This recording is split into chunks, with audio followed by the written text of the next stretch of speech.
Hello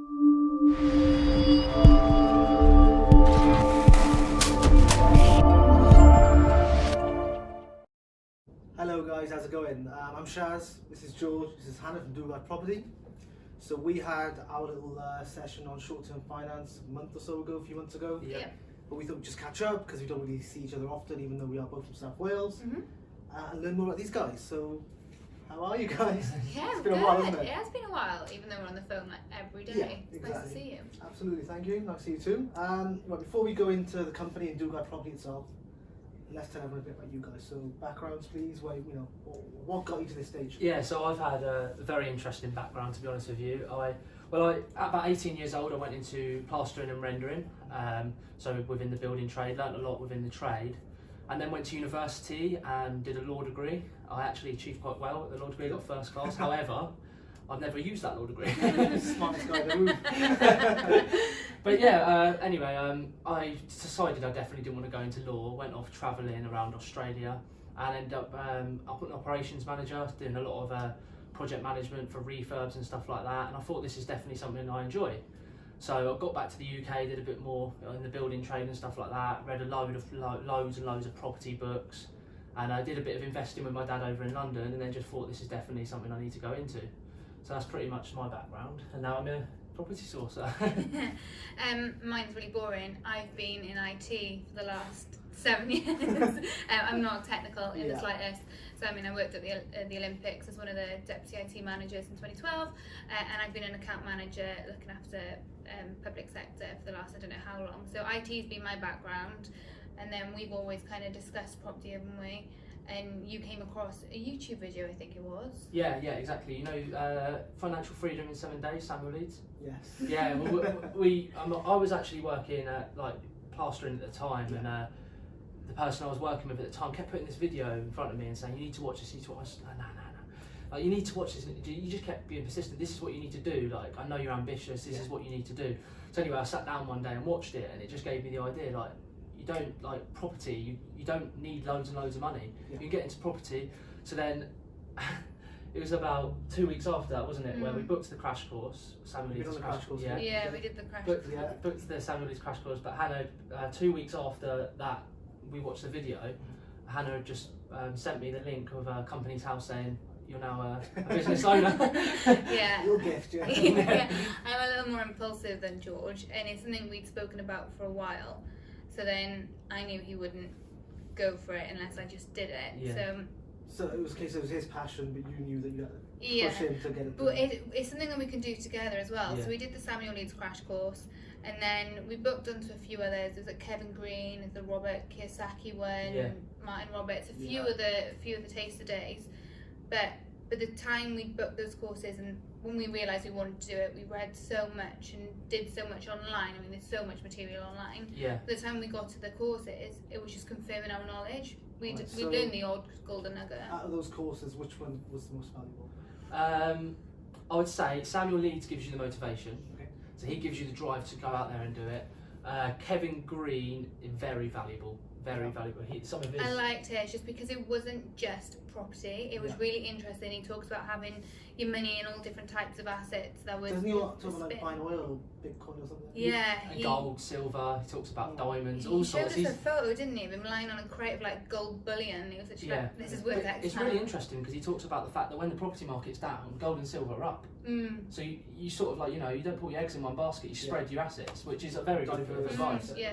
He was quite cool. Fine. So tell you what, so the company got set up, Dugard Properties there, you both company directors. From that stage to actually, sourcing, compliance and all those certifications, just for education wise, what's needed? What do you need? Yeah, what's needed for compliance, you know a lot about Yeah. that. You can write a book on that. So for sourcing, there's 4 key things really for being compliant. You need to be registered with HMRC for anti-money laundering. You also need to be registered with the Information Commissioner's Office for GDPR. You need to be registered with the Property Redress Scheme, so we're with Property Redress Scheme. Property Ombudsman, Property Redress Scheme. And the 4th one, I've done GDPR, and insurance. So you need to have professional indemnity insurance. All 4. Yeah, we're fully if I was a compliant. client, if I was a new client and I said, look guys, are you on these? Would you feel offended? Would you be like, no? No, I think everyone should ask it. fine. Because I'm a mortgage broker, in case you don't know. So I come across clients who've gone through sources and actually don't have a clue what their sources are registered for. They're not registered for. And it's like you're paying someone a fee if you don't know what's going on with that money. But you guys, so how does that work in terms of holding accounts and? So we don't hold client monies other than our reservation fee or our finder's fee. So if you were to hold clients' monies, you need to have client protection insurance on that bank account, but we don't have to have that. We don't hold money. Yes. Okay, cool. And like I think George, you touched on this in terms of the education piece. Getting the property doesn't just mean owning a property. It could be sourcing, could be doing rent to rent, could be doing an SA. So there's different avenues. So many different avenues you can start with property. Yeah. And it also means a lot of property sources because it's an easy entry point. Yes. Why would someone go to you guys? What's different? Well, I think the first thing is definitely the fact that I've been in the building trade a lot. A lot of sources, come off courses and think they can cost up refurbs and stuff. It's not as easy as that. You need to have the experience of within the building trade to be able to cost up these refurbs. Another thing is definitely, I think we offer a very personal and intimate service. We like to work with our clients bespokely, see what their long-term goals are and put forward a plan in order to reach those goals. We work with a lot of clients and they're constantly giving us good reviews of how happy they are and how intimate and how much. And I've seen your sourcing sheet as well, all the checklists. Our inspection booklet, So things like that. When I look at that, that's impressive. I think for us, a lot of sources get a bad rep because if it comes across as someone, it's a role where people try and get quick cash. Whereas, like George said, we're in it for the long relationship with our clients, that we want to work with them continuously. We don't just want to find a house and move on. So it's that bespoke service. And obviously the fact that we're compliant a lot of, like we said, a lot of people aren't compliant, and it's just that sort of that confidence in the deal. Like, it's illegal, isn't it, not being compliant? So it's obviously that's an advantage of what we offer. Cool. And for those who don't know, where do you go source? What's your gold mine areas? People say. They don't my Welsh girl. So obviously George isn't from Wales, and when we first got into property, George was living on the Isle of Wight, so we were toying with the idea when you do sourcing, it has to be in an area that you know very well. So it was between South Wales and the Isle of Wight, and obviously the Welsh won. Welsh is best. For me, I've grown up in Caerphilly, born and raised in Caerphilly, and I know the valleys really well, and Cardiff, and for George, you started looking into the buy refurbish refinance, didn't you? And that works so well in South Wales, so it was win-win. Yeah, definitely. So I know it works so well, and I think the other thing as well is because of the Severn Bridge, the toll go in, people from Swindon, Gloucester, Bristol, all doing the same thing in South Wales and the valleys. So how are you coping with that in terms of the market and the opportunities there? Is it slowing down now? Or?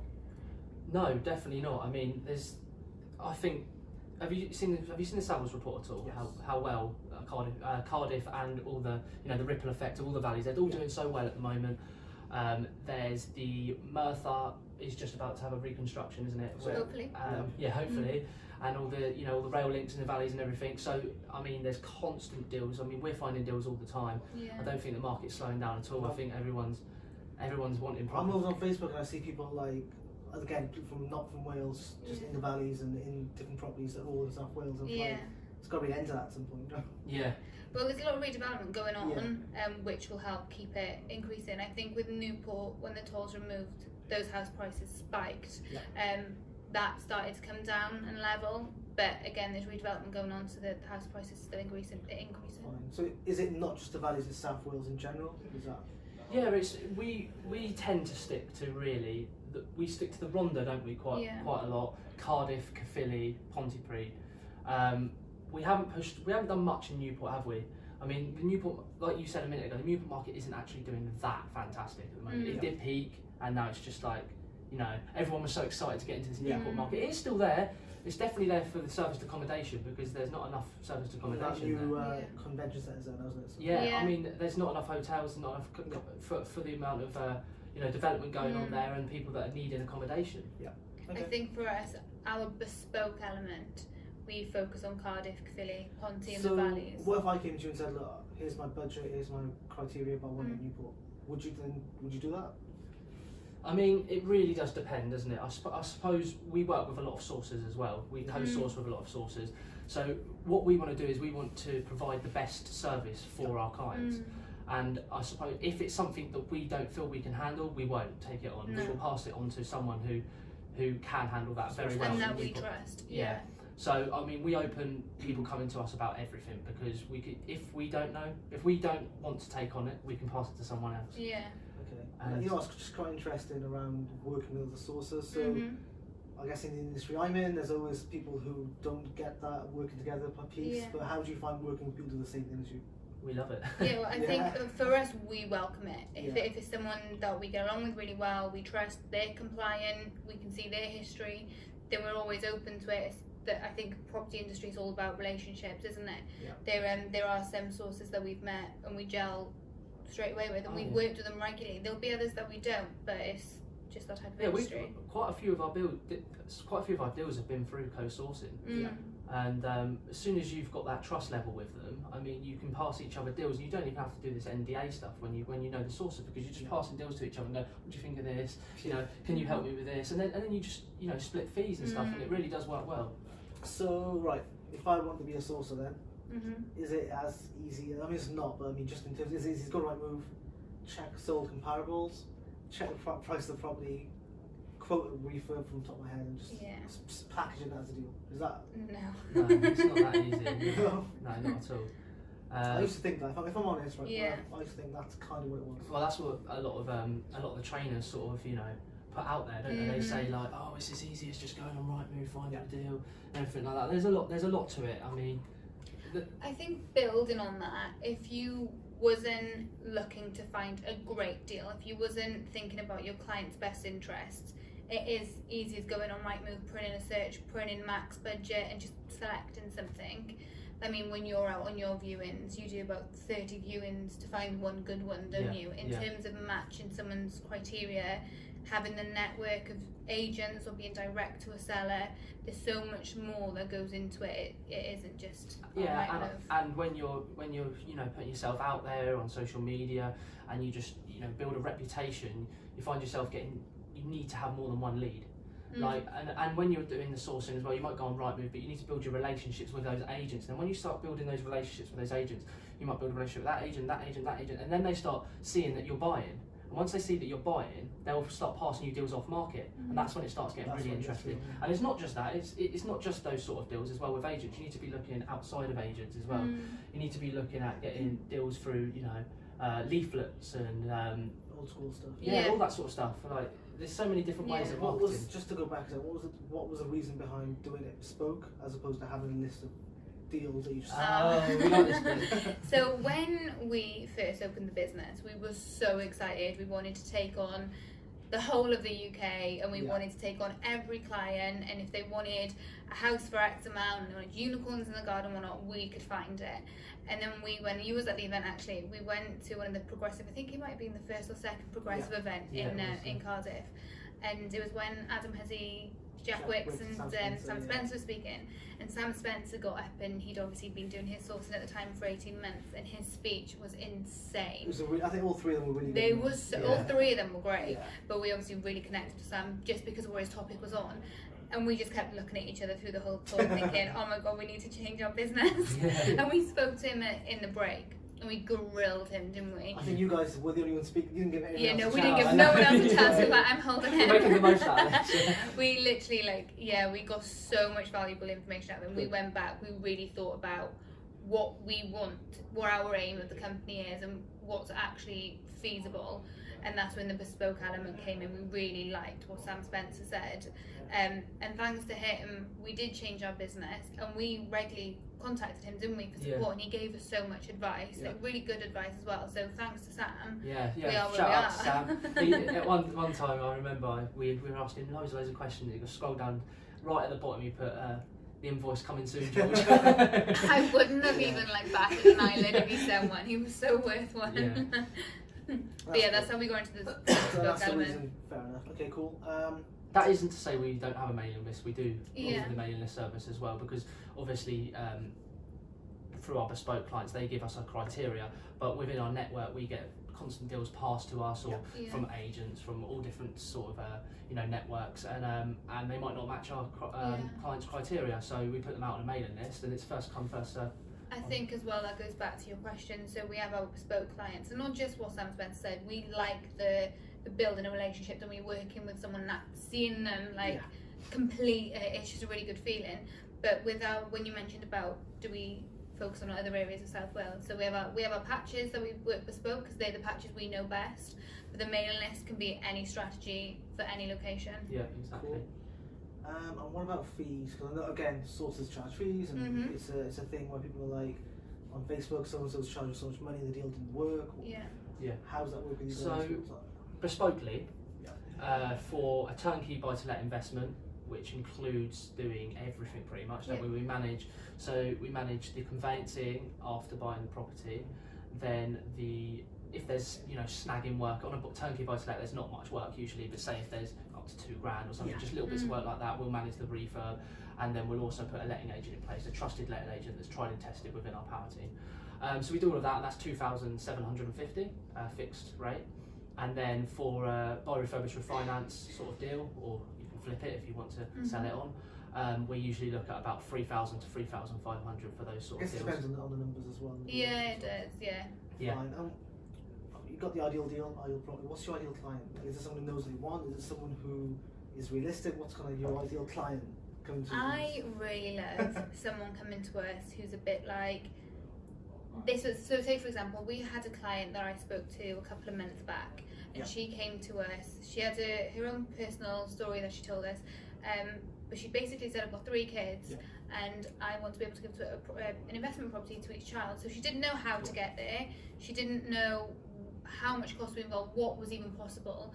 So it's the case of like being able to help someone achieve that goal, but like teach them at the same time. Because when we talked through scenarios, didn't we? She was so like amazed at what could be done that I really like those clients. Okay. Yeah, definitely. And I feel like we sort of aim to go for clients that don't have the time, the knowledge, the network. I mean, there's a lot. Why they use a source. Exactly. That's the whole reason to use a sourcer really, is because they might not, the time. We view some most of the time 30 properties before you find the good one. And on top of that, you've got all the petrol costs, the going out in the rain, can't find a toilet, all those sort of things. Yeah, there's all those sort of things. But then there's obviously the knowledge that goes into it. There's a lot that goes into it, and the network as well. Finding your tried and tested power team, people that you know and you trust, and you know they'll do a good job. Like builders always go over. However, we know that our builders won't.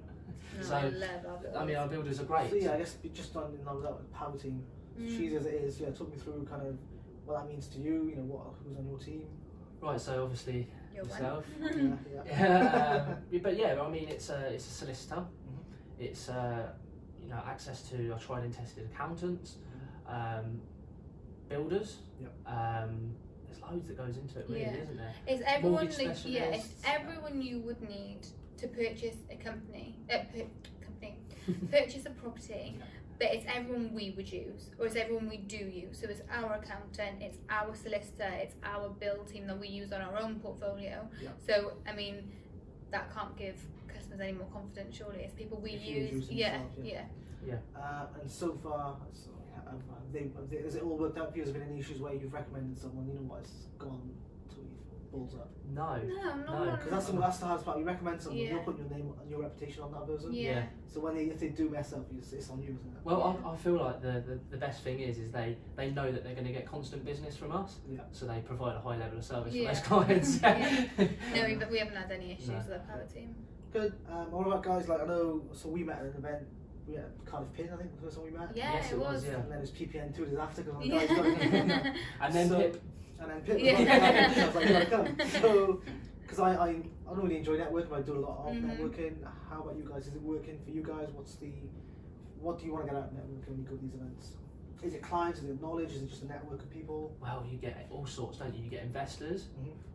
You sometimes find people want to get rid of their property, so we can help them in that situation when they've got a problem property, and we can provide a solution for them.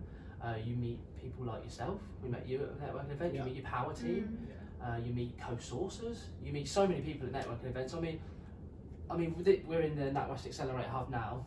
This is a brilliant sort of thing we're part of.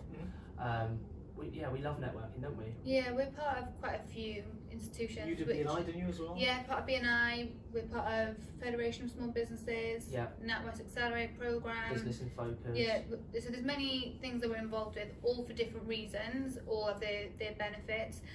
But again, I think that's one of the things that separates us from other sources as well. We take pride in our business and scalability and what we can do with it. So it's.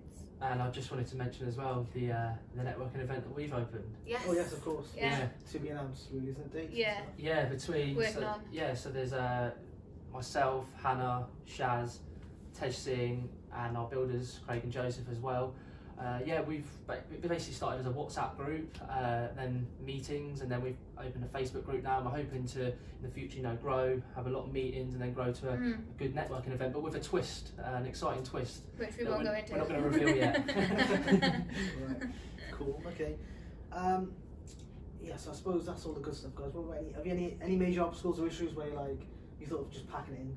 It's not worth it. I'm gonna go back to 9 to 5. We've had our moments. Yeah, definitely. I mean, you've just got to have a growth mindset and not a fixed mindset. Things go wrong all the time. I mean, I don't know if you've seen the graphs that they sort of put that everyone thinks that a business is going to be like that, but in reality, it's like that. Yeah, I've seen one with the iceberg. It's like Yeah. I mean, something I find really, really difficult is switching off.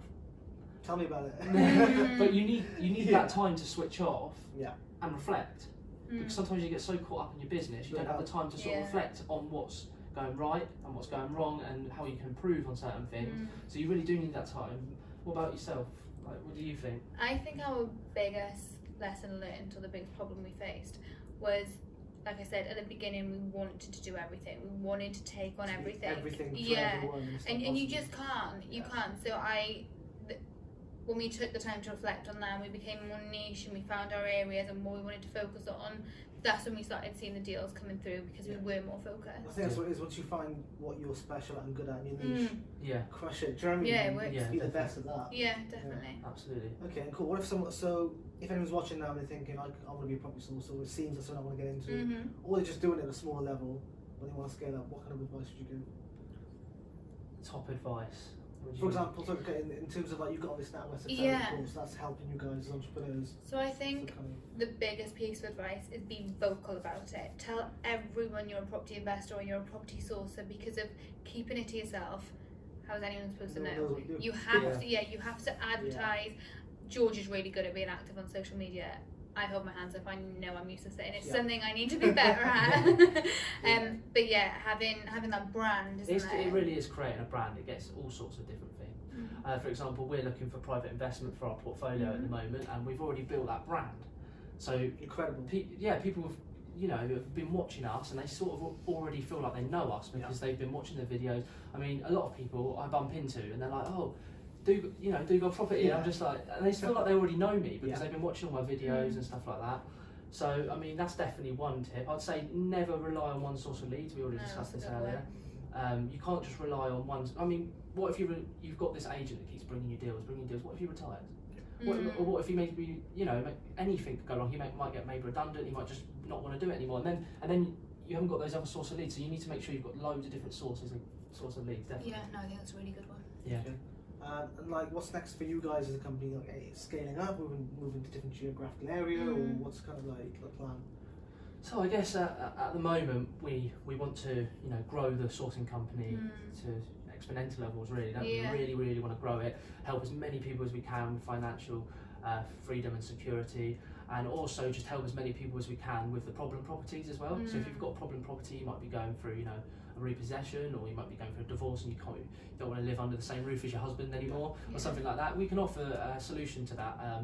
It's a win-win situation, so that's really it. And then we also offering a guaranteed rent for landlords at the moment as well, which I'll let you talk about. So the thing you touched upon, the problem properties, that's an area we're really focusing on at the moment, and being able to help people in that situation. But in terms of helping landlords, we offer a guaranteed rent service.